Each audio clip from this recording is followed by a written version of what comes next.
Obviously, finding out that you had a disease like MS, especially back in the 80s, was not good news. I mean, I remember when I first came here in 1974, my office would be filled with wheelchairs, and it was really grim. We did not have MRI scanning.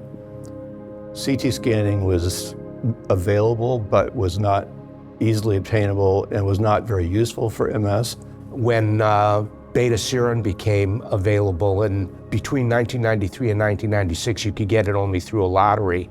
We didn't have any approved therapies other than ACTH, which is sort of a high-dose steroid thing that we just use when somebody had a relapse.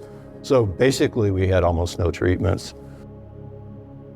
MS, complicated illness, and can involve a lot of different aspects, physical therapy needs, emotional needs, support groups, treatment concerns, research, and so forth. And our MS Center really helped put that all together. Dr. Tillett and I thought that there needed to be a center for patients to be able to get more individual education and address specific psychological problems and socialization, questions about employment, childbearing, family issues, interruptions.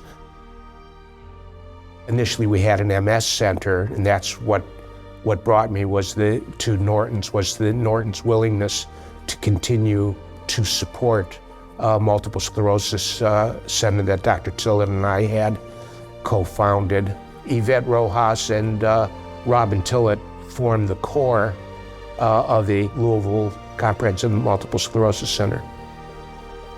When we moved our group to Norton Hospital, the NNI was just starting to blossom.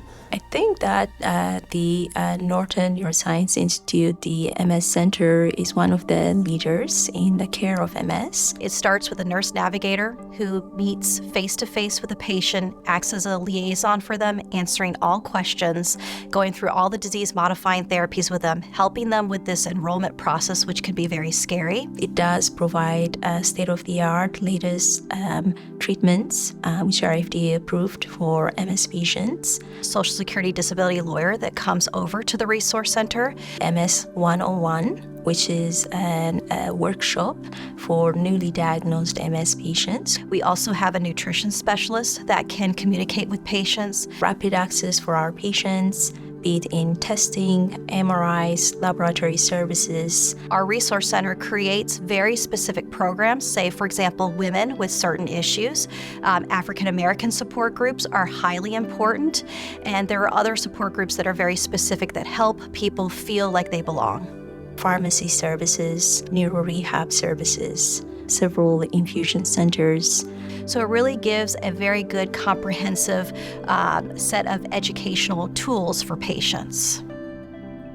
For any chronic disease, just like multiple sclerosis, it really does impact all aspects of your life, not just the physical, but the mental, even your sense of your community. And so it's really important to use the Resource Center to help create your village. You want a bunch of people on your side that help with support groups, that help with knowledge for you. I started at Norton 10 years ago, and this is actually why I came to Louisville, is this Resource Center really grabbed my attention. I came from an academic institution that didn't even have an on-site social worker. So it was remarkable to find that there was a Resource Center that helped empower not just patients from Norton, but the entire community, creating community events such as the Neuro Expo, allowing patients who have never been introduced to Louisville to come in and talk about all these different diseases and connect with people. It's very much a unique experience here.